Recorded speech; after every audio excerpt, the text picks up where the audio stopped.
Saya Rati Afriliani dari SMK Negeri 1 Kecamatan Luak, Kabupaten Bima Kota, calon penggerak Angkatan 10.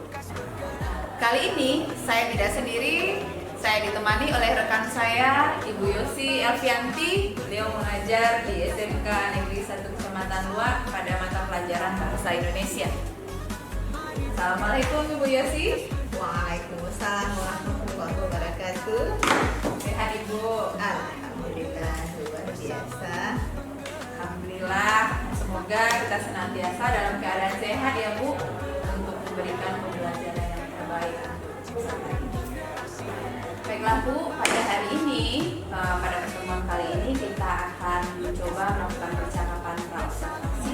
Sebelum nantinya saya akan melakukan pengamatan di lokal Ibu atau melakukan supervisi kelas di lokal tempat Ibu mengajar. Adapun tujuan dari percakapan praobservasi ini yaitu agar Ibu lebih siap dalam melakukan pembelajarannya nanti, kemudian Ibu bisa menyiapkan bahan pembelajarannya, strategi dan metode apa yang akan Ibu berikan.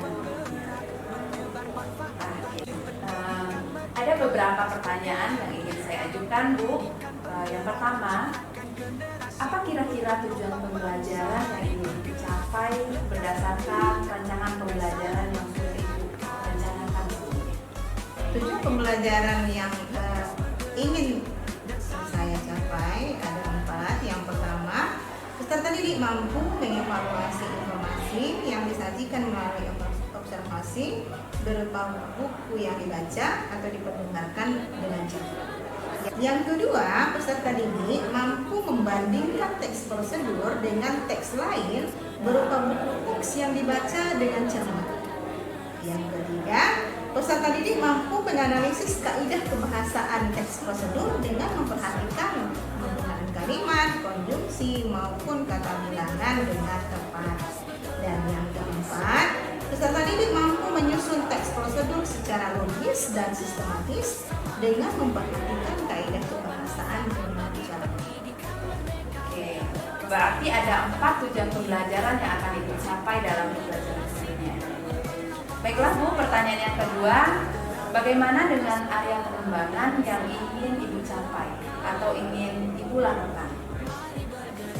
Area pengembangan mungkin saya akan menggunakan 2, yakni pengetahuan dan keterampilan. Yang pertama pengetahuan, yaitu peserta didik mampu membandingkan mana yang teks prosedur dan mana yang teks bukan prosedur. Nah, yang kedua keterampilan, yaitu peserta didik mampu menyusun teks prosedur secara logis. Berarti ada 2 ya Bu, area pengembangan yang ingin Ibu capai, yaitu dari pengetahuan dan yang kedua dari keterampilan. Oke, baiklah Bu, pertanyaan yang ketiga, bagaimana rancangan pembelajaran yang akan Ibu terapkan di kelas? Mungkin mulai dari strategi pembelajarannya, kemudian model pembelajarannya, sampai metode apa yang akan Ibu praktekkan. Strategi pembelajaran berdiferensiasi berdasarkan kesiapan siswa yang diintegrasikan dengan pembelajaran sosial, emosional. Kemudian saya akan melakukan pembagian kelompok sesuai dengan kemampuan, keterampilan, dan keaktifan siswa. Model pembelajaran yang akan saya pakai menggunakan model pembelajaran berbasis masalah atau problem based learning, dan metode pembelajaran dipakai yaitu diskusi, kelompok, atau membagi siswa dalam kelompok-kelompok kecil. Baik, berarti strategi pembelajarannya yaitu berdiferensiasi ya Bu, atau pengelompokan siswa berdasarkan pengetahuan awalnya mungkin seperti itu yang dibilang tadi, kemudian diintegrasikan ke pembelajaran sosial emosional. Kemudian model pembelajarannya pakai program based learning dan metodenya dengan diskusi kelompok dan menjawab. Nah, bagaimana dengan media pembelajaran yang akan Ibu gunakan di kelas? Nah, mungkin untuk media saya akan menggunakan beragam contoh teks prosedur, kemudian juga ada LKPD dan slide presentasi menggunakan laptop. Baik, sudah lengkap ya Bu, sudah terencana dengan bagus. Nah, kira-kira kapan nih Ibu akan melakukan kegiatan pembelajaran yang Ibu rencanakan? Kebetulan saya ada jadwal di hari Kamis jam ke-3 sampai ke-5 di kelas 11 DKV. Baik, berarti kita akan berjumpa lagi Bu di waktu minggu depan mungkin ya, hari Kamis di kelas DKV 11 DKV 2 jam ke-3 sampai ke-5. Oke, baik Bu, tapi setelah observasi itu kita akan berbincang kembali melakukan percakapan pasca observasi. Percakapan pasca observasi nanti saya akan didampingi oleh Ibu pengajar praktek. Nanti diminta waktunya juga untuk menyaksikan kita melakukan percakapan pasca observasi. Baik Bu, pertanyaan terakhir sebelum kita akhiri percakapan pra observasi ini, apa yang Ibu dapatkan dari hasil percakapan kita di pra observasi ini? Dengan melakukan diskusi pada hari ini, saya mendapatkan gambaran tentang media apa yang akan saya gunakan pada saat pembelajaran nanti, dan saya bisa mempersiapkan dari sekarang sehingga pembelajaran bisa berjalan secara maksimal. Baik, terima kasih Ibu, sudah bagus sekali rencana-rencananya, mudah-mudahan bisa berjalan dengan baik nantinya. Terima kasih Bu untuk waktunya sudah berbincang-bincang dengan saya hari ini. Kita bertemu lagi di kegiatan observasi dan kegiatan wawancara percakapan pasca observasi. Terima kasih. Assalamualaikum warahmatullahi wabarakatuh. Waalaikumsalam warahmatullahi wabarakatuh. Assalamualaikum warahmatullahi wabarakatuh. Kali ini berjumpa lagi dengan saya Rati Afriliani. Hari ini kita akan mengadakan kegiatan observasi atau supervisi akademis yang mana kegiatan ini merupakan lanjutan dari kegiatan wawancara di pra observasi. Yuk kita saksikan bersama-sama. Bagaimana Bu Yosi, sudah siap untuk masuk kelas? Oke, ayo kita masuk kelas. Sudah lengkap ya, persiapannya pastinya sudah siap. Bismillah.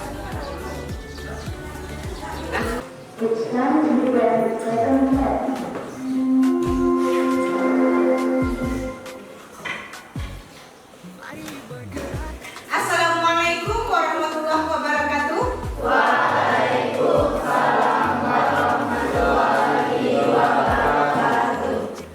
Bagaimana kabarnya pada hari ini? Nah, sebelum kita mulai proses pembelajaran, marilah kita berdoa dulu. Silakan ketua dipimpin untuk berdoa. Berdoa.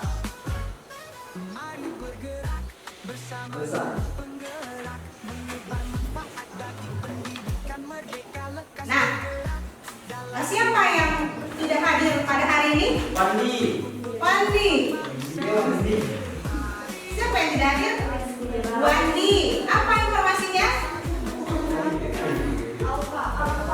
Alfa ya, tanpa keterangan ya. Nah, siapa lagi? Fauzan. Siapa? Rizky. Apa informasinya? Sakit. Nah, kita doakan Rizky agar cepat sehat dan bisa bergabung kembali di dalam kelas kita ini ya. Nah, siapa lagi? Ririn.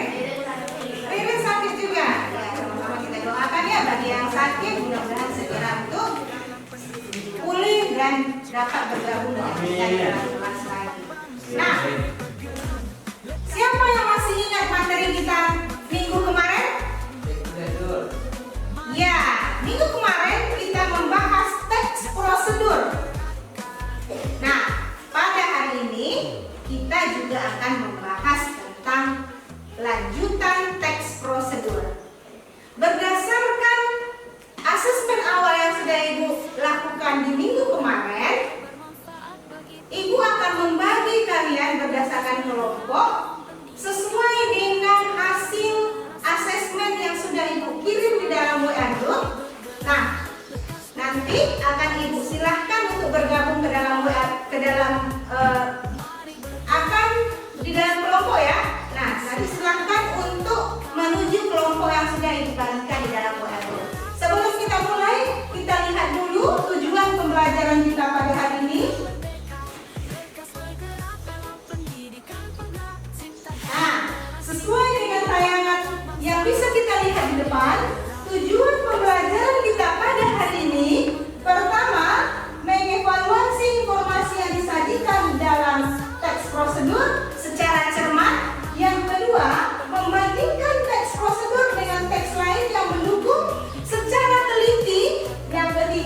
menganalisis kaidah pembahasan teks prosedur dengan cermat. Yang keempat, tujuan pembelajaran kita menyusun teks prosedur secara logis dan sistematis. Gitu ya. Nah, sekarang Ibu instruksikan kalian untuk bergabung dengan kelompok yang sudah dibentuk. Nah, silahkan cari temannya sesuai dengan Ibu instruksikan tadi.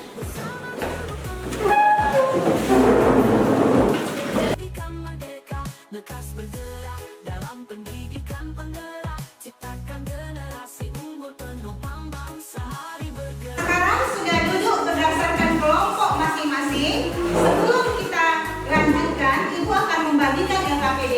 Masing-masing satu kelompok akan mendapatkan satu LKPD yang akan didiskusikan secara bersama.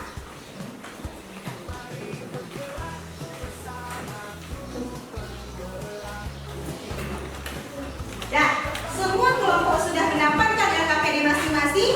Jadi nanti untuk kelompok satu akan Ibu tayangkan video. Nah, silahkan diperhatikan videonya sambil mengamati langkah apa yang diminta pada LKPD. Ya.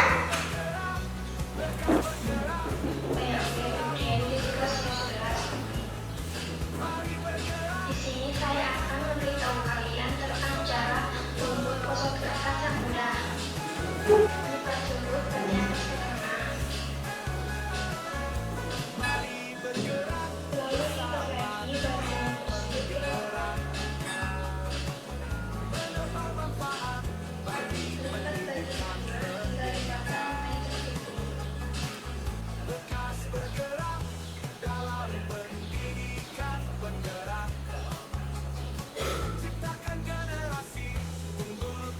Dan untuk kelompok 2, Ibu akan membagikan teks prosedur. Silakan diamati dulu.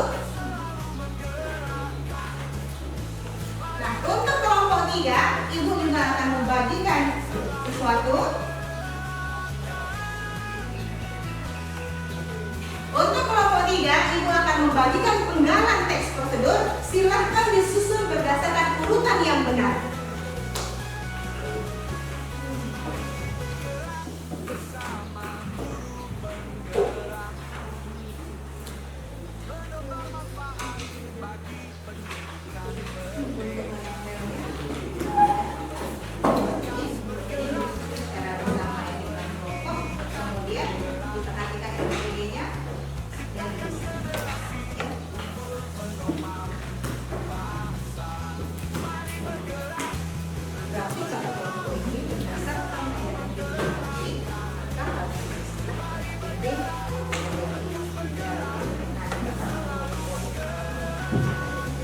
Semuanya kelas kelompok. Nah, berdasarkan tayangan video yang telah disaksikan tadi, kita mampu untuk menentukan pertanyaan yang ada di LKPD. Ya, apa itu teks prosedur? Berdasarkan yang kita amati tadi. Ya. Nah, ciri-cirinya seperti apa? Berdasarkan hasil yang kita tonton tadi. Nah, silakan didiskusikan dulu dengan teman satu kelompoknya. Nanti kalau ada kendala,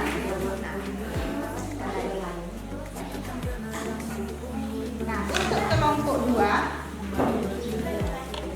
panduan dalam pengisian LKPD bisa diamati teks prosedur yang Ibu bagikan.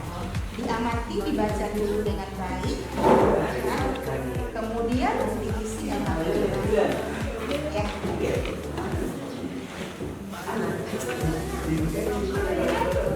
Nah, untuk kelompok 3,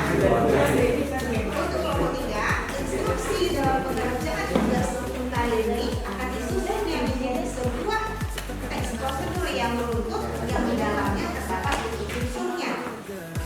Nah, nanti dibuatkan tujuan pertamanya apa tujuan sampai selesai ya.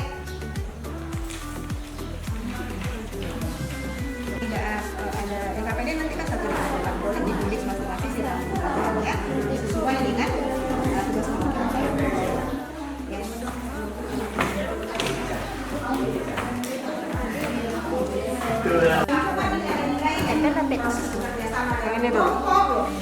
Proses mencari informasi. Nanti kita tempel dulu.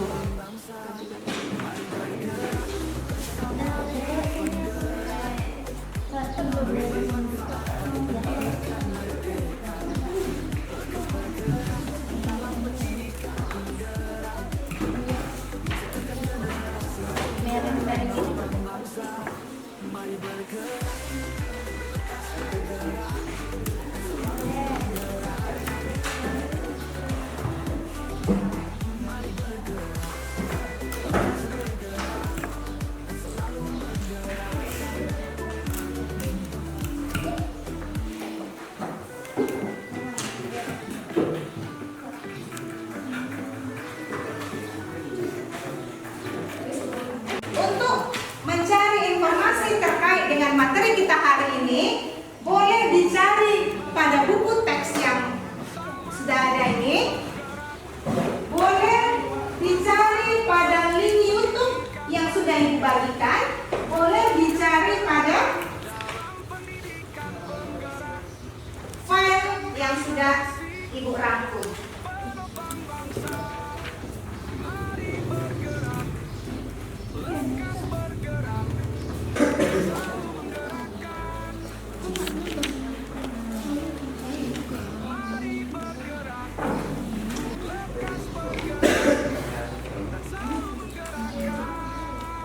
Ini dulu, nanti Ibu tambah informasinya, baru dipertanyakan pertanyaan berikutnya.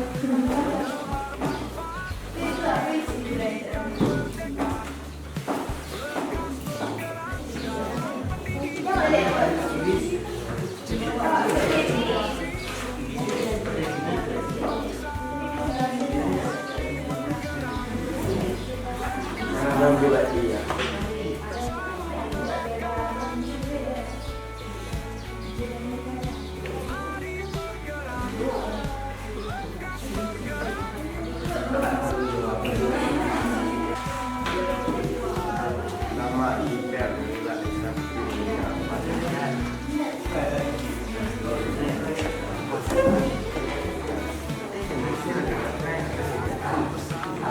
Nah, nanti silakan dibaca, lalu diamati dan dicermati, kemudian dijawab LKPD yang sudah ada disediakan pada kelompok masing-masing ya.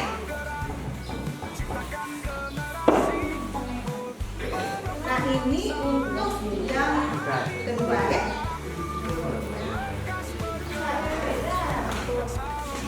Nah, ini untuk yang kedua, silakan nanti untuk menjawab ini. Nah, inilah yang harus diamati dulu, pelajari dulu, nanti ditemukan informasi.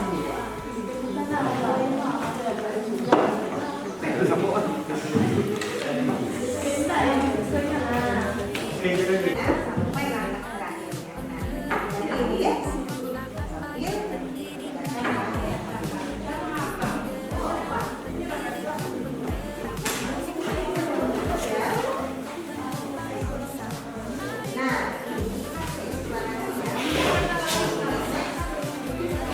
Jadi, pada video yang kita saksikan tadi, sebelum adanya langkah membuat pesawat kertas, tentu adanya gambaran.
KPD yang sudah disediakan ya.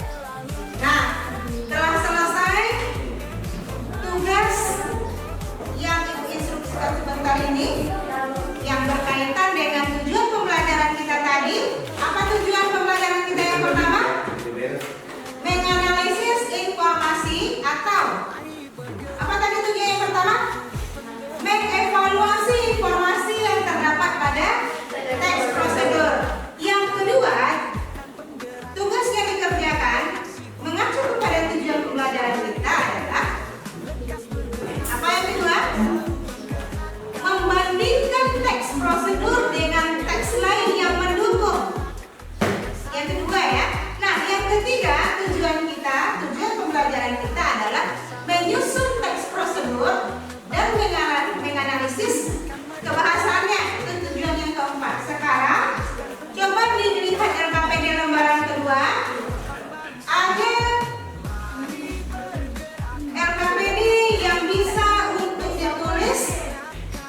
Instruksinya adalah,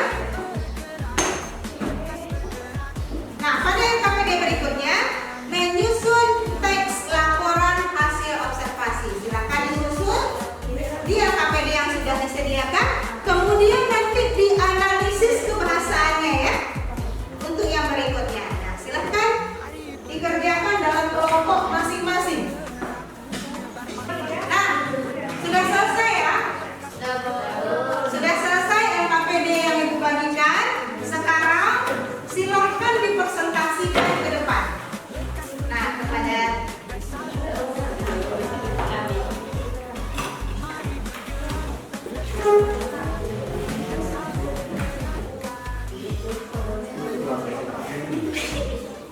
Assalamualaikum warahmatullahi wabarakatuh. Waalaikumsalam warahmatullahi wabarakatuh. Kami dari kelompok 2 akan membacakan hasil diskusi yang kami lakukan hari ini. Apa itu teks prosedur? Adalah teks yang berisi langkah-langkah yang harus ditempuh untuk mencapai tujuan yang diinginkan.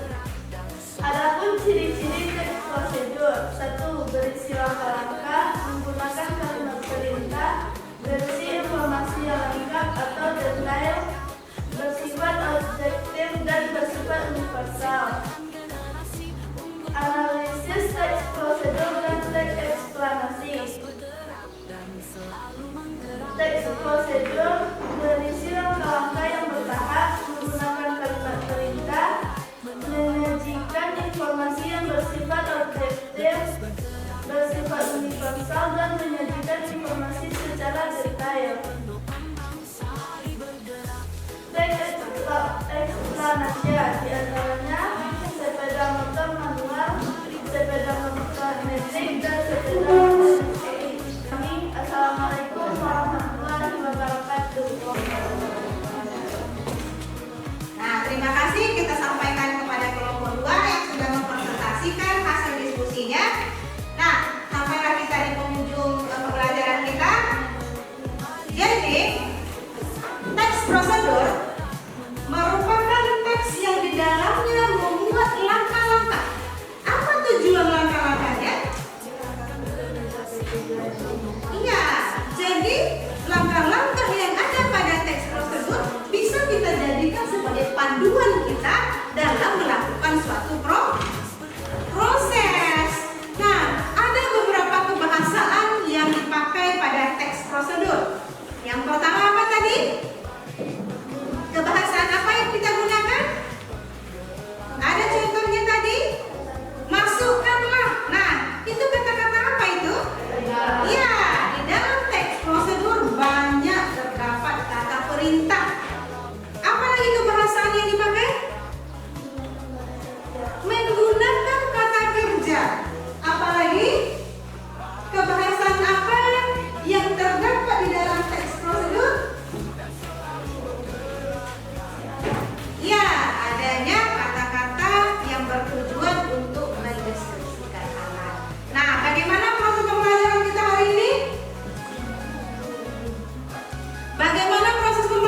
Baiklah, berjumpa lagi dengan saya, Rati Afriliani, calon guru penggerak Angkatan 10 dari SMK Negeri 1 Kecamatan 2. Terima kasih kepada Ibu pengajar praktek, Ibu Nur Arifah, telah datang ke sekolah kami untuk melakukan pendampingan pasca observasi.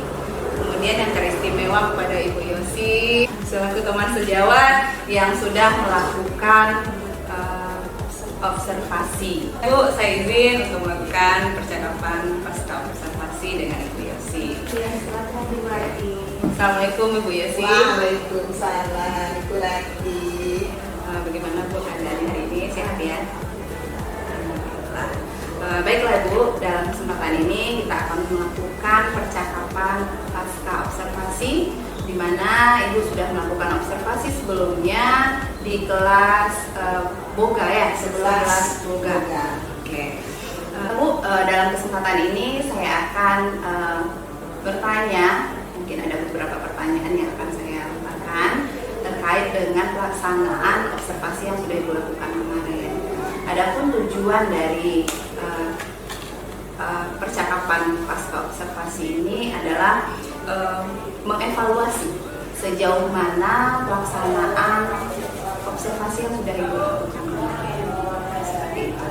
Baiklah, pertanyaan pertama nih Bu, bagaimana perasaan Ibu terkait jalannya kegiatan observasi di kelas ini? Ya, pada pelaksanaan pembelajaran yang diobservasi minggu kemarin, awalnya saya merasa sedikit tegang dan setelah terjadi pembelajaran, setelah berjalan, dan alhamdulillah berjalan dengan baik. Oke, alhamdulillah berarti apa yang Ibu sudah rencanakan di skenario pembelajaran sudah berjalan dengan lancar dan baik, seperti itu ya Bu. Oke, berikutnya kira-kira kemarin itu area pengembangan Ibu itu fokusnya kemana? Ya, pengembangan. Kemarin saya fokusnya ke pembelajaran berdiferensiasi. Yang saya lakukan itu berdasarkan gaya belajar peserta didik.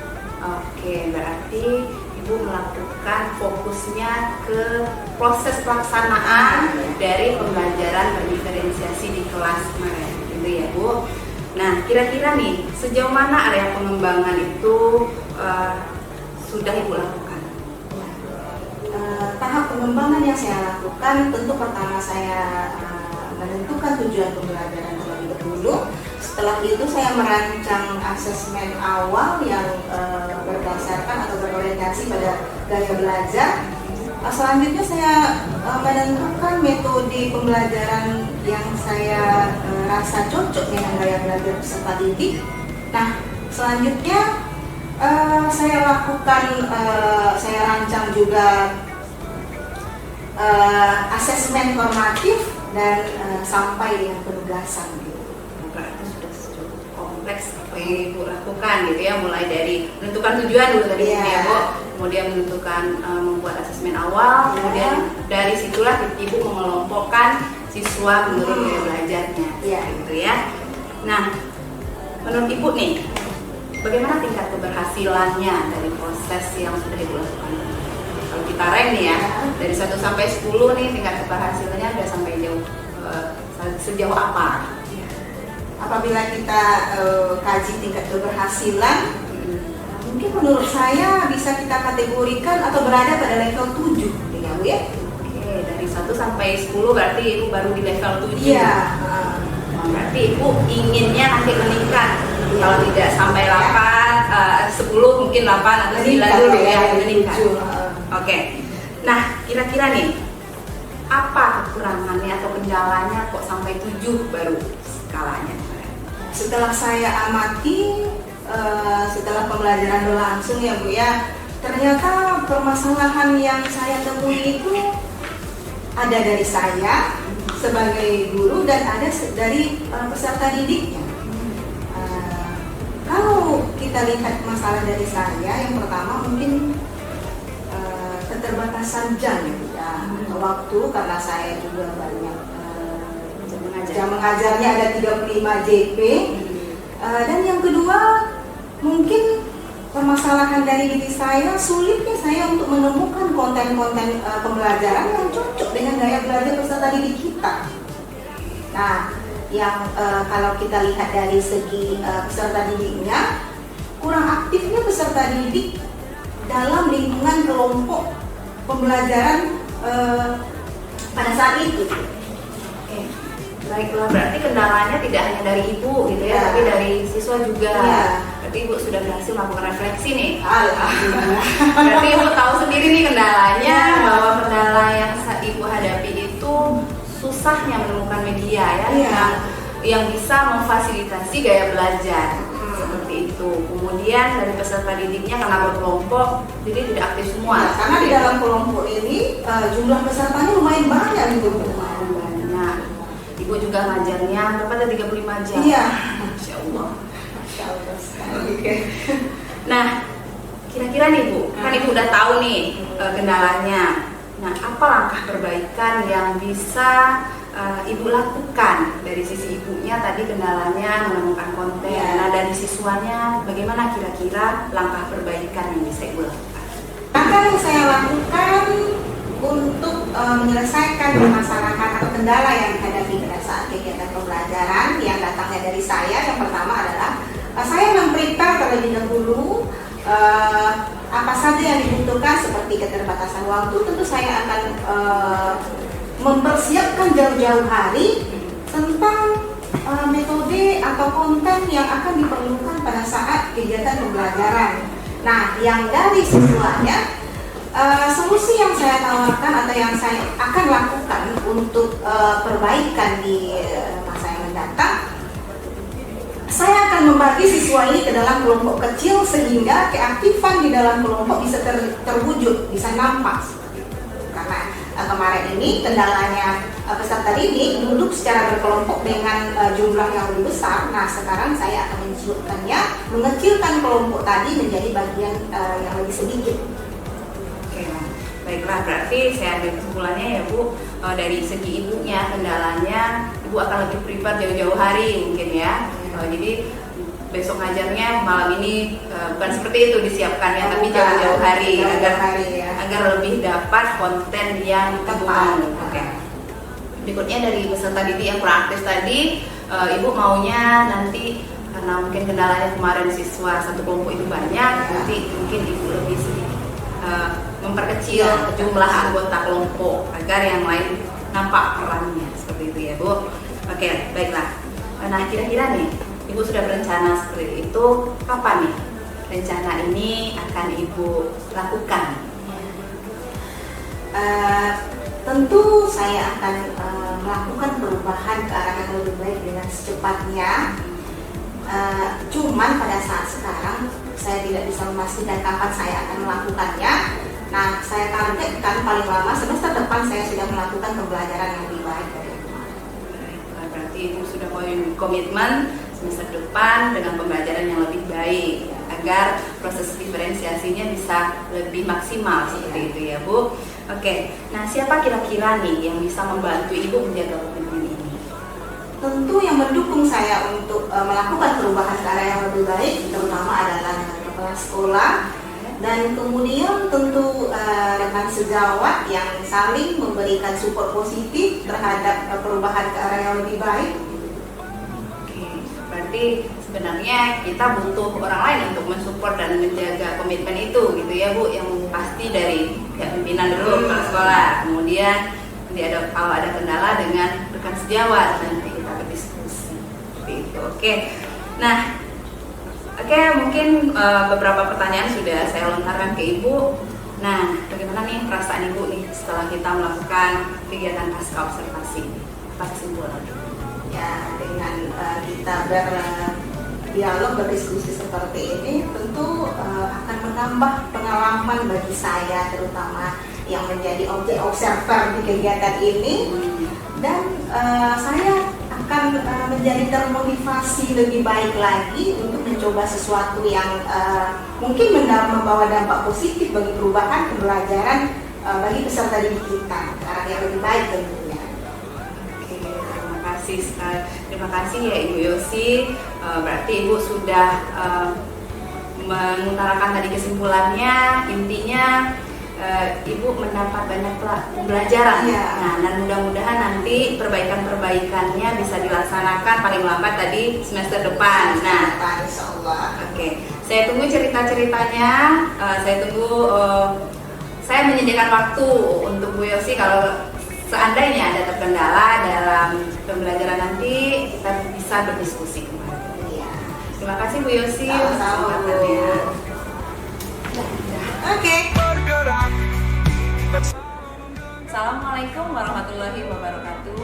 Berjumpa lagi dengan saya Rati Afriliani, calon guru penggerak angkatan 10 dari SMK Negeri 1 Kecamatan 2 Kabupaten Bogor Kota. Baiklah, pada kali ini saya ingin melakukan refleksi terhadap rangkaian kegiatan coaching yang sudah saya lakukan sebelumnya, mulai dari percakapan pra-observasi, kemudian melakukan observasi atau supervisi kelas, kemudian melakukan wawancara atau percakapan pasca observasi. Nah, di sini saya banyak sekali mendapatkan pelajaran di mana saya berlatih untuk menggali informasi dari coach, kemudian menyampaikan kalimat terbuka kepada coach agar coachnya lebih terbuka, kemudian lebih bisa menemukan apa sebenarnya yang menjadi masalahnya dalam pembelajaran, kemudian mengajukan lagi pertanyaan-pertanyaan sampai si coachnya mampu mendapatkan solusi sendiri atas permasalahan yang ada. Dari sini, dari segi saya sendiri, refleksi yang saya rasakan untuk kedepannya banyak sekali pengalaman yang sudah saya dapatkan. Dari cara mengajar coach juga saya bisa dapat ambil pelajaran, kemudian bagaimana mengatur kelas, kemudian bagaimana menyusun perencanaan terlebih dahulu sampai ke asesmennya. Di sini tidak ada yang menggurui, kami hanya berbagi. Mungkin cukup segitu dulu refleksi dari saya. Saya sudahi dengan Assalamualaikum warahmatullahi wabarakatuh. Saya report dari jurusan kuliner. Siswa dari Bu Yosi Yoptianti. Saya saat belajar dengan Bu Yosi sangat menyenangkan dan tidak membosankan. Saya merasa mudah memahami pelajaran yang diajarkan Ibu dan rasa mudah memahami pelajaran yang diberikan oleh Ibu. Karena kami dikelompokkan dalam gaya belajar yang berbeda-beda dan dengan gaya masing-masing, dengan media, dengan pelajaran yang berbeda-beda. Sekian dari saya. Assalamualaikum warahmatullahi wabarakatuh.